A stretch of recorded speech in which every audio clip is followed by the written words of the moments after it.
Let's talk about the cost of severe weather impacts on Arkansas crops, how the EPA announcement this week means they're trying to better understand agriculture, and a lot more on today's episode of the Arkansas AgCast, which starts right now.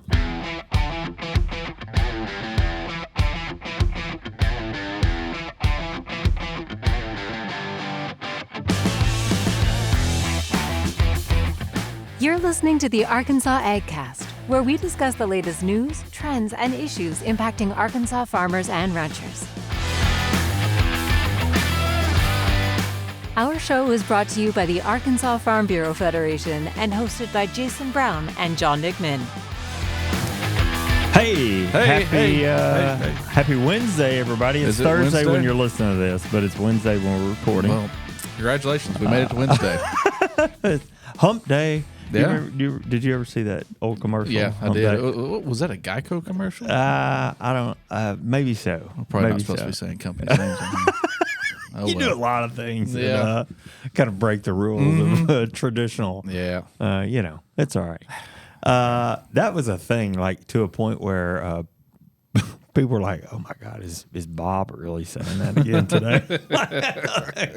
People really took that. Got a little played out. And what's up? Yeah. Those two things really took off in pop culture. Yeah, in pop culture nomenclature, and like to the point of like, okay, that's cool. We should probably. It's like a one-hit wonder single gets put out, and everybody plays it over and over again every day. Yeah. You're like, okay, I've heard of that enough. Yeah. Speaking of that, a point in parenthood that I can't wait until you get to is when your kids start to discover when Tone starts to discover music.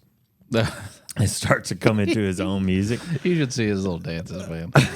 Sorry, I didn't even know. No, sorry. So he's already into music, but I mean when he can choose music. When he hears, he's not choosing music. Yeah. Now he's got these like little toys that play little jingles and stuff. He's got this little shoulder thing that he likes to do.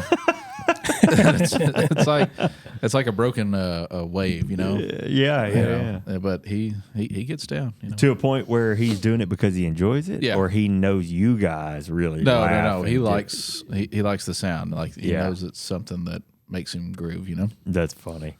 My daughter has kind of been all over the spectrum, which is fair. We listen to a lot of different music in my house, but I'm very, very proud of the fact that she recently discovered the Killers. Oh yeah, and we have dusted off the Hot Fuss album and listened to the Killers multiple times a week in my house. Huh. Nice. Well, me and my wife do not listen to the same music. Yeah. So same. And she probably listens to two genres of music quite a bit, exclusively. Mm-hmm. But I'm like, I'll listen to about anything except for pretty much what she listens to. Sorry, honey. So it'd be interesting. The point is, it'd be interesting to see what Tony he latches onto. Yeah, what he latches onto. If he's going to be more like his superhero dad or his mother's music. Well, look, as a girl dad, I cringe at some of the things that she's gotten into. Mm-hmm. But I think posters that's part on the wall of yet? it. No posters on the wall. Okay. But like, there's a lot of pop that comes out of those bedroom speakers from time to time. But she likes her fair share of other things. Yeah. Music that I'm more akin to, and so it's fun. It's fun when you can sit down and enjoy music with your kiddo. I'll say that. Yeah. Do you have a memory that sticks out for you in that realm? Like when your kids started getting into music or first poster on the wall or something like that? Yeah. I guess my son would be the easiest one. He was the one that was always into the music. And my daughter was, but she would listen to some country, but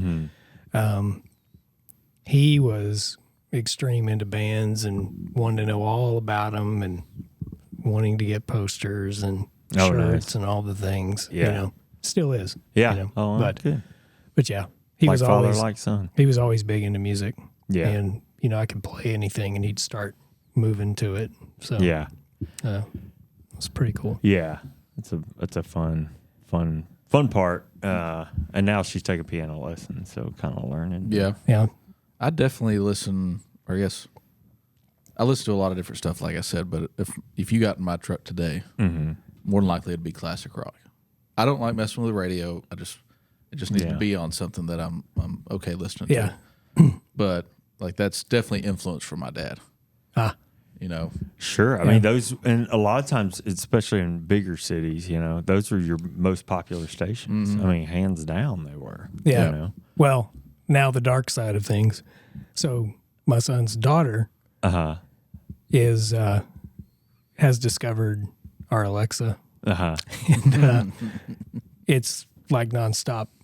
Play the Ken song. Yeah. Oh yeah. It's Ken's song and that's pretty funny. And noises. Yeah. You know. Yeah. Bodily noises. Well, they want to hear all the varieties of such. Sure. You know, Alexa's funny in that regard. So, yeah. But I've heard that song so many times, I'm about to throw it. That's funny. Speaking of, we were in a store the other day and walking by the clothes section, and I saw a shirt that said Mojo Dojo Casa House or whatever, and which is from that movie. That's Ken's house, you know. And I don't know.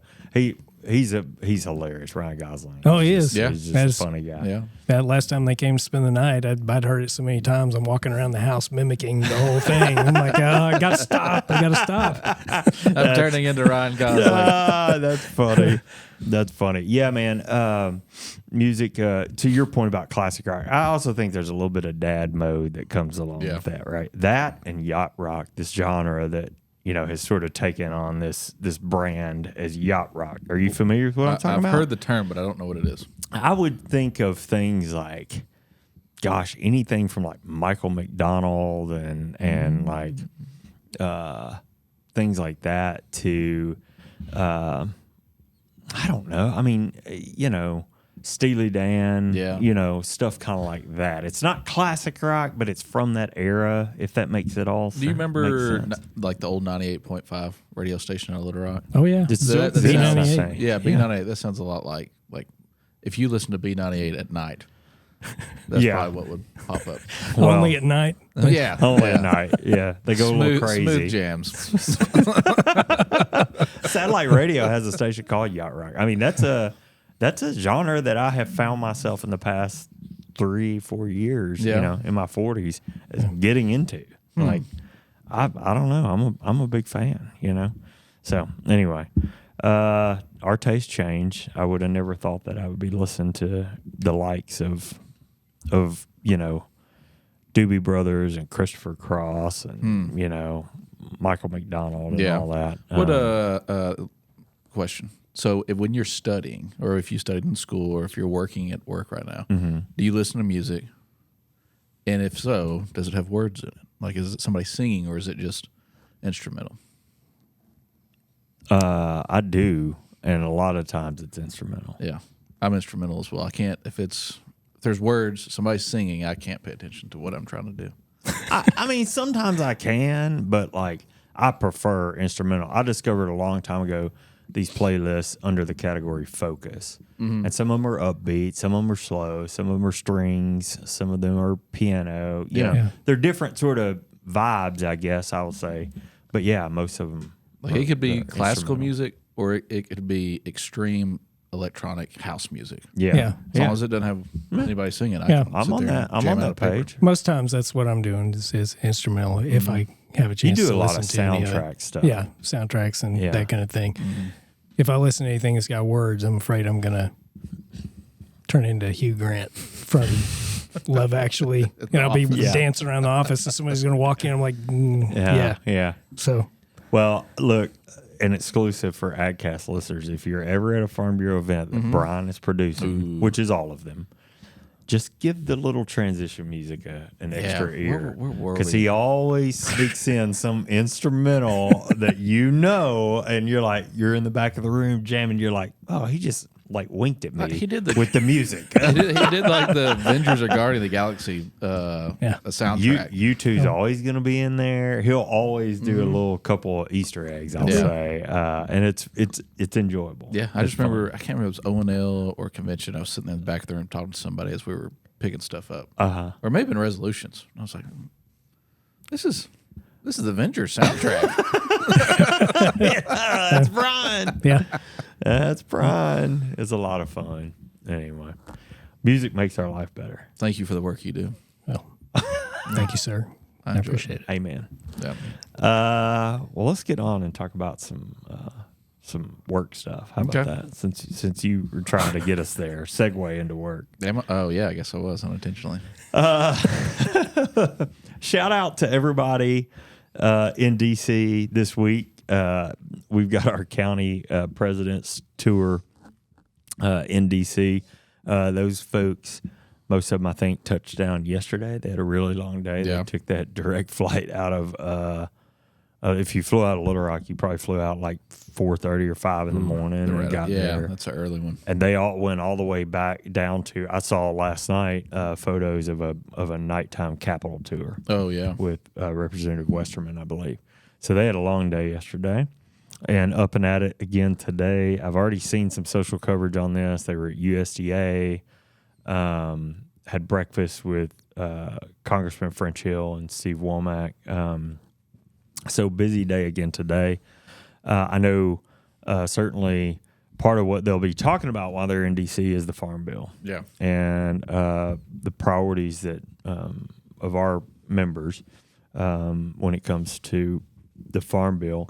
And part of their time there will also be spent talking to Alex Thomas, who is the D.C. correspondent for the Arkansas Democrat Gazette.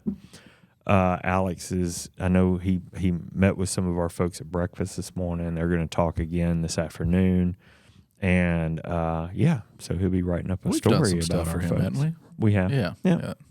Yep. And so anyway, keep an eye out on the DemGaz. They've got a podcast too called Arkies in the Beltway. Oh, and cool. he's gonna he'll incorporate our folks being in DC into the podcast, but also a written story in the newspaper. So anyway, y'all be safe, have fun, eat some good food. You know they're gonna eat well. Yeah, you can't help but eat well in DC, man. Amen to that. So anyway, what else we got here? Oh, these Texas wildfires. Have you been keeping up with that? Not as much as I should. It's a pretty tough deal, to say the least. I've seen some videos of them, driving trucks and dropping water from planes and helicopters and stuff. But what was that? We were in either DC or Commodity Class. I think DC when all that broke out. Yeah, I think it was February 26th, right around that last few days in February. They're calling it the Smokehouse Creek Fire. And so far, I was reading some news on it yesterday. Mm-hmm. There's been quite a bit of impact to livestock. Yeah. Along the way, since this thing's been burning. So far, they've burned, the fire has burned over 1 million acres in the Texas Panhandle. That's kind of what I saw it's kind of the perfect storm. Like the fire erupted, but they've got all this wind going, 50, 55 miles an hour. Mm-hmm. And I saw a video of how fast that flame was moving across the ground. Like, you wouldn't have a chance. Really sad. I mean, there's been loss of life there. Obviously, livestock impacts and loss of homes and businesses and things like that. And it's even crossed over into Oklahoma and burned several thousand acres there too. Mm-hmm. So our hearts go out to those folks who are impacted by that fire and absolutely, especially the farmers and ranchers. While you were at Commodity Classic, the Farm and Gin Show was taking place in Memphis. Yeah. And part of that is always the Southern Cotton Ginners Association annual meeting. Mm-hmm. And this year at that meeting, our friends, the Dabbs, so Lori and Terry and Trent Dabbs. They're knocking it out of the park. Yeah. Because didn't they win a conservation award last year at Commodity Classic? ASA, I think. I believe they did. or they were nominated. I can't remember which one it was. Yeah, I believe so. Well, this year they won the Ag Achievement Award from the Southern Cotton Ginners Association. And really, this was on the conservation piece. Yeah. It was based on their work with the Discovery Farms program at U of A and Mike Daniels, his work. So congrats to the Dabbs family for their recognition there. Talked to the folks at Delta Farm Press, and I know that they are planning to put out a feature story on Friday, March the 8th. That'd be good. About the Dabbs and that award and what they did to earn that award and things like that. So, you ever been to the Gin Show? Many times. Have you? I've never been. It's a good time. It's it's not on the scale of Commodity Classic. I would say it's much more regionally focused, meaning, but I mean it's a big event. It's a big event. I started going, I think, probably 2010, 2011, and went every year until Trade show's pretty big, isn't it? Yeah. Oh yeah, it's a big trade show. It's a good time, man. Speaking of eating good, you're always going to eat good at the Gin Show too. Yeah, that's true. And we mentioned Commodity Classic. How was that? We had a good time. I will say, by Saturday afternoon, I was like, man, I've been in Houston for way too long. Yeah, I need to get home. I'm sure my wife thought the same thing. Tone got the flu the weekend before I left. Oh no! And then my wife got it the day I came back, and so and you avoided it. Hey, you never say never. Congratulations. So you may have just jinxed me. But no, Commodity Classic was good. Trade show was huge. There was 2 levels this year. Really? Yeah, all the big equipment downstairs, all the kind of smaller deals upstairs. John Deere came out with new GPS stuff. I saw that. I saw something. They showcased a new articulating tractor. Did they do an E-tractor? Bigger than my house. No, that I thought I saw something about an electronic tractor. No, or electric tractor. If they did, I didn't see it. Okay, all right. Maybe I made that up. Which wouldn't have been difficult to miss because they had half of that bottom floor. Oh my goodness! And the whole convention was, I don't know, a mile long was kind of the running joke there. But I got a picture with a longhorn bull. So we should post that on Facebook so y'all can see me. Yeah, we'll put it from Farm Bureau. Yeah. Tyler took the picture, so it may not be the quality that you're looking for. But I guess we. Oh my goodness! Busting out Tyler. Yeah. Well, next time we'll send a photographer with you for your should have Commodity. We need more documentation. But the workshops were really good this year. They were more focused on marketing. Crop markets and stuff like that, given that, all the stuff we've seen with net farm income being down, commodity prices predicted to be down, input costs predicted to be higher, and stuff like that. So those were all kind of packed. They had a weather forum that I was wanting to go to, and I missed it. Yeah. But then they also had a lot of that I didn't make it to, a lot of kind of personal financing or bookkeeping for your farm. Oh, well, that's interesting. The business the business side of paper keeping or bookkeeping and stuff like that. But man, I thought it was a really good time. That was only my second or third time in Houston. I went to a rodeo for the first time in my entire life. Oh, at Commodity? Yeah. Wow. Houston Rodeo was there. Yeah, so, the Houston Rodeo is a big deal. Oh, man, there was thousands of people. Yeah. There.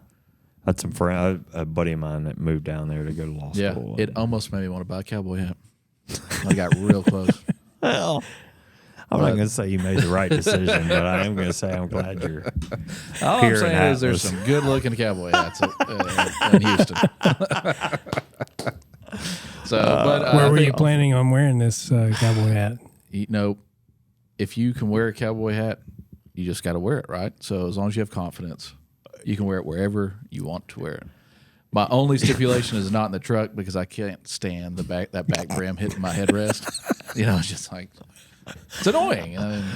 But anyways, you have to get a hat rack for the truck. Or in a duck blind. Sure. In a duck blind, the brim of the hat always hitting like the top of the blind. There's a lot of issues in a duck blind with a cowboy hat. That's two environments I wouldn't want to wear a cowboy hat.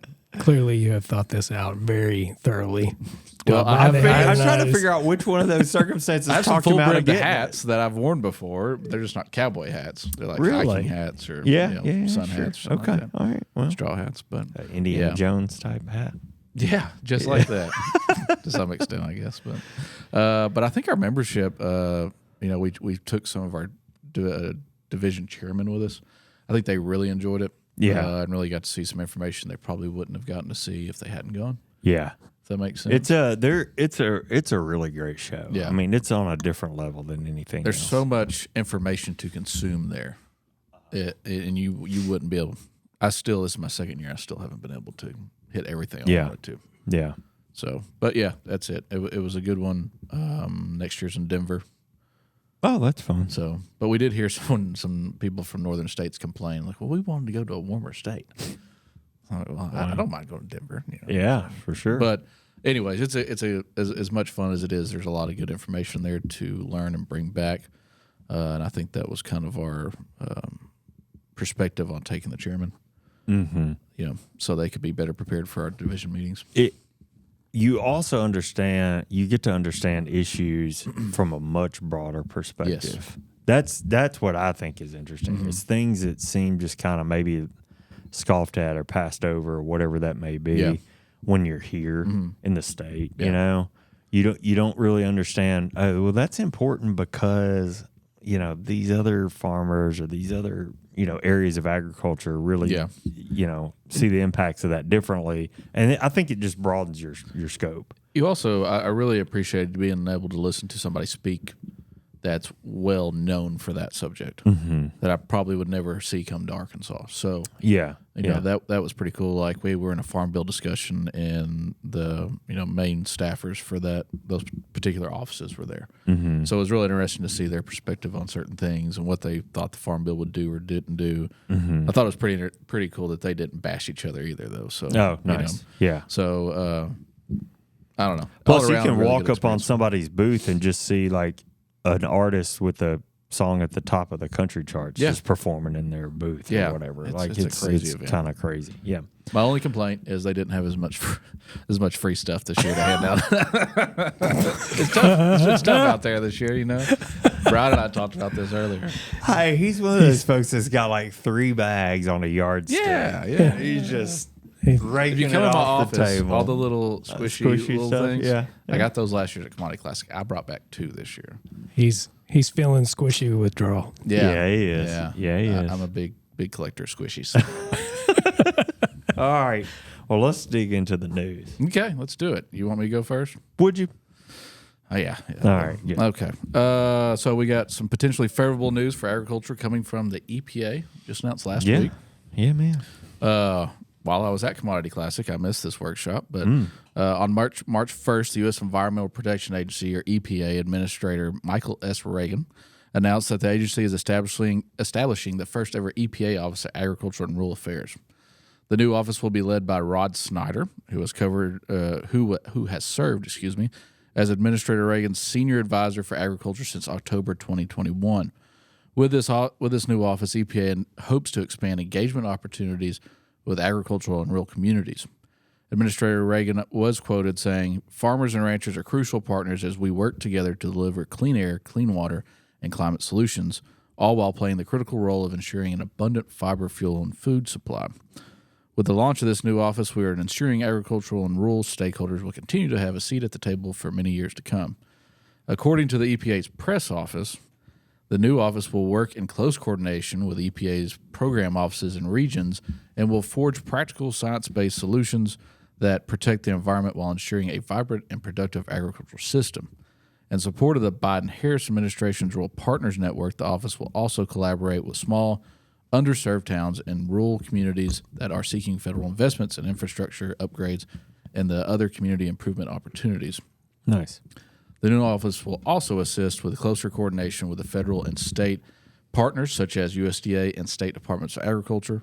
The EPA's existing Farm, Ranch, and Rural Communities Federal Advisory Committee will also be housed within this office. Okay. So, this is good news. I think Zippy Duvall, AFBF, came out and made a comment about the support of this new office. And as much as EPA has come up in agricultural issues or starting to impact them, I think this is a positive direction, step in the right direction. But and I'll be interested to see exactly how they, what physical action are they going to take what does it really entail? Yeah. I know Administrator Regan, last year, I believe, when we were in D.C. for Issues Advisory Committee, he sat and spoke with one of the committees there. Our folks met with him this morning or yesterday. Maybe. Is it Regan or Reagan? Because I think it's Regan. Yeah, I think it's Regan. Our folks met with him this morning. He's got he seems to have had a good presence within agriculture. So I wonder if that's sort of part of what's driving some of this. But I would imagine WOTUS probably has really pushed a lot of this into this direction. Well, and they, the dicamba issue has fallen back in their lap a few times. There's just been so much that's involved in the industry of agriculture that I think it's good to see them that they recognize the importance of this.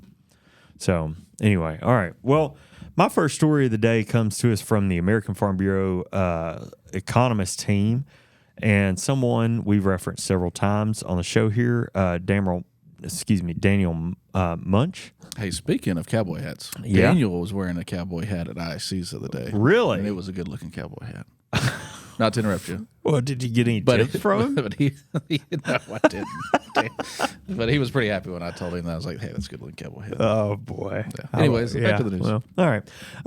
Daniel opens up by noting that in 2023, 28 weather disasters, each with damages exceeding $1 billion, struck the U.S. In historic terms, NOAA, the National Oceanic and Atmospheric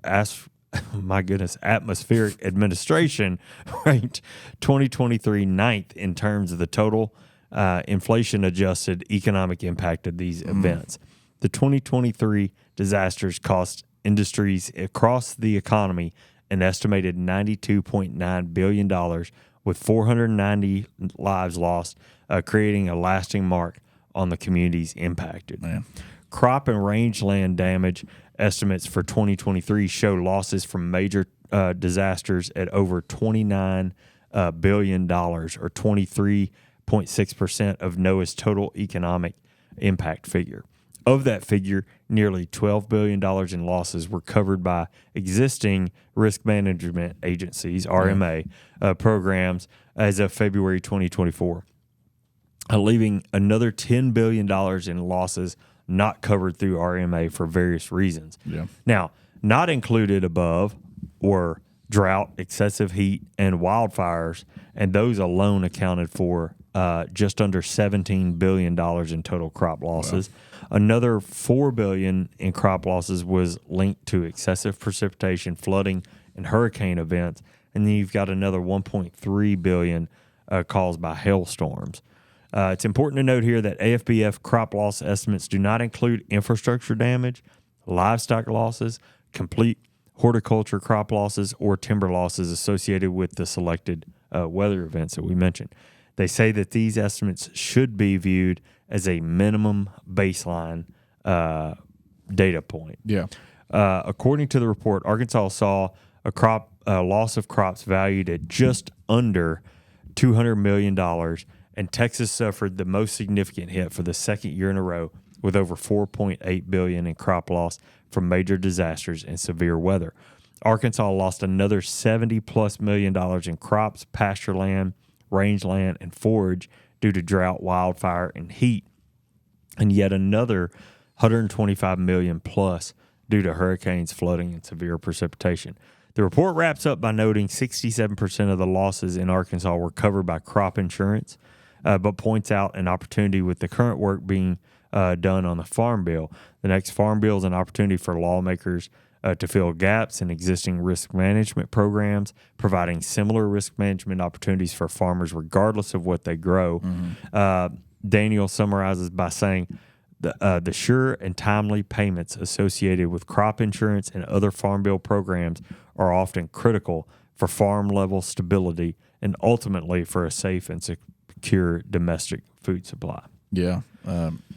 So these numbers are staggering. Yeah. It kind of brings up that natural disaster assistance program and how we were kind of pushing for, if you utilize that program, it covers a portion of your your cost per acre, let's put it that way. But it doesn't cover revenue loss. Now, there's revenue protection insurance out there. But,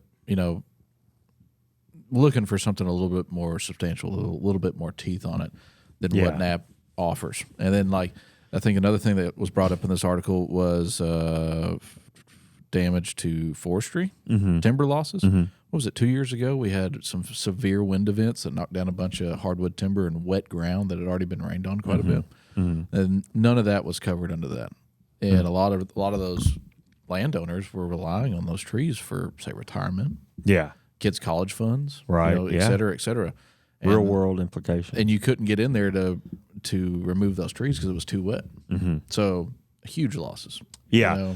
I know one of the things that I've heard talked about since I've been at Farm Bureau is just this ability to proactively build some protection in for these natural disasters and severe weather events, rather than an event happens, we have to go to Congress, express the need. Congress has to write legislation to pass legislation to get some relief, and then the application process begins. And you've got this whole process before the funds start flowing back to the farmer. And that's that being proactive about that. I think this makes the case for that. And affordability of these programs. That's another issue. Great point. Yeah. But so anyway, a lot can be said on that, but very timely with the Farm Bill development, with the Farm Bill writing and all that process underway. But for now, let's take a short break and hear about what a Farm Bureau membership can do in your community. Your Arkansas Farm Bureau membership supports the work we do on behalf of Arkansas farmers, ranchers, and communities around the state. A $40 annual Farm Bureau membership makes a difference in your neighborhood. From youth leadership programs and academic scholarships to hunger relief and disaster support, you can make a difference and be a champion for your community. Join at arfb.com. For my last story, I'm going to move from one government agency to another. Oh, fun. Okay. I'm full of it today. USDA has announced a final rule that plans to give livestock and poultry farmers stronger protections against deceptive contracts and retaliatory tactics from meat processors. So yesterday, USDA released their final rule on inclusive competition and market integrity under the Packers and Stockyards Act, or the Inclusive Competition Rule. The new rule will become effective 60 days following publication in the Federal Register and established clearer, more effective standards under the Packers and Stockyards Act for prohibition practices relating to discrimination, retaliation, and deception in contracting. According to the USDA press, the finalization of this rule will help producers and growers that have suffered from increasingly consolidated markets over the last 30 years by enhancing market integrity and ensuring fair access to economic opportunities. So I wanted to list off what kind of the four main points of this rule. So don't get lost. Pay attention. Do my best. The rule first prohibits the adverse treatment of livestock producers and poultry growers based on race, color, religion, national origin, sex, including pregnancy, sexual orientation, and gender identity, disability, marital status, or age. It also prohibits discrimination against a livestock and poultry producer cooperative, not just the individual. Prohibits retaliation against producers and growers for their engaging in certain protected activities, lawful communications or refusals to communicate assertion or contractual and Packers and Stockyards Act rights, participation in associations and cooperatives, exploring or entering into a business relationship with a competing packer/swine contractor/live poultry dealer, and certain other protected activities. I got two more here if you're still with me. Yep, I'm here. Prohibits employing false or misleading statements or omissions of material information in contract formation, performance, and termination, and prohibits regulated entities from providing false or misleading representations regarding refusal to contract. And lastly, supports USDA monitoring, evaluation, and enforcement of compliance with aspects of the rule through certain record-keeping requirements. I think this particularly is a little bit more, there's integration in some cattle, and but the swine and poultry industries are very vertically integrated, and contracting with those organizations or companies, I should say. I think this is a little bit more targeted towards them. And I also think they're probably going to see they're going to be happy with this. Yeah, to some extent. Now, that's probably more of a question for Jared Garrett. I know poultry guy. Sure. And swine guy, but I was kind of surprised that this was even an issue. But I guess at the same time, it's not. You look at, there's only 4 big packers in the country now, so there is a bit of, would that be an oligopoly? Yeah, at least consolidation. Yeah, they are controlling the market to some extent, and again, like I said, with the USDA ruling, I wonder what it impacts and affects this will be positively on producers. Yeah. Well, hopefully it does yield a positive impact for producers, and I know that would be, that's always a welcomed outcome to any of these actions, especially when it comes to bureaucracy, I'll say. Yeah, absolutely. All right. Well, rounding back to a topic that we covered a while back when the governor ordered a review of the state's water plan, the governor's now asked for a review of Arkansas's levee system. Governor Sarah Huckabee Sanders signed a memorandum of agreement with the Commissioner of State Lands to conduct a statewide levee inventory. As part of the governor's larger review of Arkansas's state water plan, this project will result in the state's first ever full inventory of levees and will allow the state to better prepare for flooding events and reduce flood risk to people, businesses, and critical infrastructure, according to an announcement from the governor's office. This follows Executive Order 2327, which was issued in August of last year, as I mentioned earlier. That order was to conduct a comprehensive analysis and report of the state's water needs with an update to the Arkansas Water Plan. The order also included the directive to conduct a structural analysis of flood mitigation infrastructure and proposed solutions. This MOA on levees authorizes the Arkansas Department of Ag to work with the U.S. Army Corps of Engineers on the project that will be initiated through a planning assistance to states agreement. Under that agreement, project costs are shared between the state and the Corps.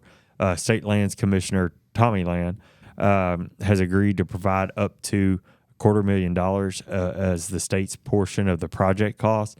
The release went on to say that many non-federal levees within the state are not in the Corps levee safety program and are not currently eligible for assistance in the event of a levee breach. This project will focus on confirming the number and status of all levees in the state, which will then allow state and local leaders to provide better maintenance of levee systems and prepare for future natural disasters. So a little bit of an extension of that that water plan review here. Yeah, it just kind of shocks me that we don't know where these levees, did the state or the federal government put these levees up, and why isn't there an inventory of them already? Well, if I understood this correctly, I think where that comes into play is more the state, the non-federal levees are sort of where those questions start to arise. Wasn't there an issue with levee boards a few years ago? Well, that has been something that has been discussed a few times, but I can't remember exactly what it was about. Yeah. So it's just good to see a focus. Levees are so important. If you go back and look even at the history of the Mississippi River and things like that, I mean, not only to agriculture, to rural communities, so on and so forth, really to everybody in the state, whether they know it or not. So it's good to get a sort of that inventory going, and especially a status of that system. Well, good. I'm happy to hear it. All right, Mr. Pistole. You guys ready? You're done? We're done over here with our portion. You don't want to talk about cowboy hats? No, I think we've exhausted you like that. Short feathers, long feathers, or no feather? Yankee Doodle Dandy over here. Thank goodness you didn't get a hat. It'd have been a big one. You know what they say? What do they say? Big hat, no cows. I would have been all hat, no cow. All for hat, sure. no cow. All hat, no cow. I'd have to go get a cow first. Yeah. Stick it in the backyard. That's a solid. That's a foolproof plan. Maybe does my golden retriever count as a cow? Yeah, sure. She's if you pretty put big. horns on her. Well, with that, let's Stop the host. There we go. Let's do it. We're here. All right. I'll tread lightly on this because it's Last time was rough. You were going to say something. I'm sorry. I feel like I do this about half the time. Yeah. Our deep dive last week, Mike Clam from USDA. Yeah. He sits down right over there. Yeah. I sit here. Right we here. record. He says, "Is this on? Is this on? Can you hear me?" And I'm like, yeah, sounded good. He says, "I knew the answers to all those questions last week." That's awesome. That's Good awesome. for you, Mike. I said, "I can't wait to tell McMahon." That's so good. I love it. It was pretty funny. I love Because it. you're faster at processing information than me doesn't mean you're any smarter. Like nerd fight. Well, I'll tread lightly because the theme of today is a little different. But Okay. I tried it out this morning. I tried to tell the joke on Zoom, and nobody laughed. Uh-oh. That makes Wolf think it's hilarious. Well, it turns out I'm not remotely funny. Oh, my. You make me laugh. I don't. Did you hear what he said? I guess He's not remotely funny. Oh, it's Zoom. Yeah, I get it now. He's like, you made me laugh. I don't know. See, That Joke was so that was good, a it wait got you for it. twice. All right, so these can kind of go in a dad joke category. So, That's funny. I needed these laughs. what was more important than the invention of the first telephone? the wheel. The invention of the first telephone. The second one. Look at you, yeah. The second telephone. Nice. Well, I You can't really really had use my the first wheels one if you turning. don't. All right. Do you know why milk? That was nice. Do you know why milk is the fastest liquid? Because it's utterly unstoppable. No, it's pasteurized before you can even see it.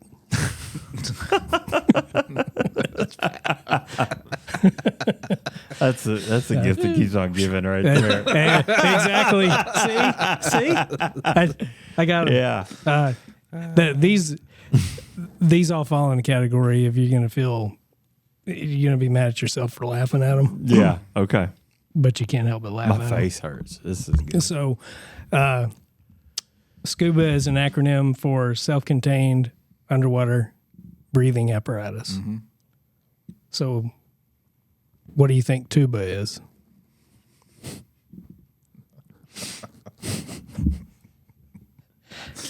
I'm laughing because I'm anticipating what I'm about to laugh at.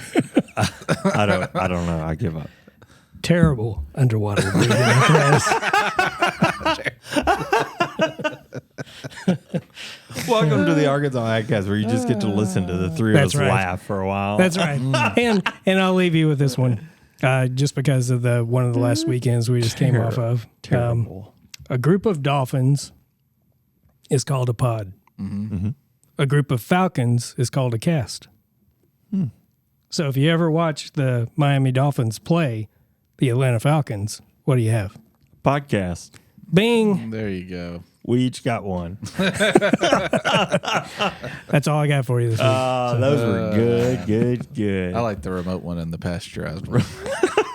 Those are my favorite. You'll be laughing at that again later. Yeah. I'll Yeah. give you a few more when we're done I'll here. have to tell Tone that tonight when I get back home. See? If he gets pasteurized, I'm going to feel like a real dummy. All right.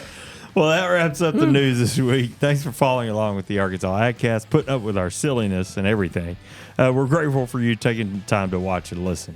Yeah, remember you can catch new episodes of the show every Thursday afternoon. Find video episodes on Facebook and YouTube. Listen to the audio version wherever you listen to podcasts. Yep, and make sure to subscribe and leave us a review when you have a few extra minutes. It really helps. The Arkansas Agcast is brought to you by the Arkansas Farm Bureau. I'm Jason Brown, And I'm John McMinn. and we'll see you next week.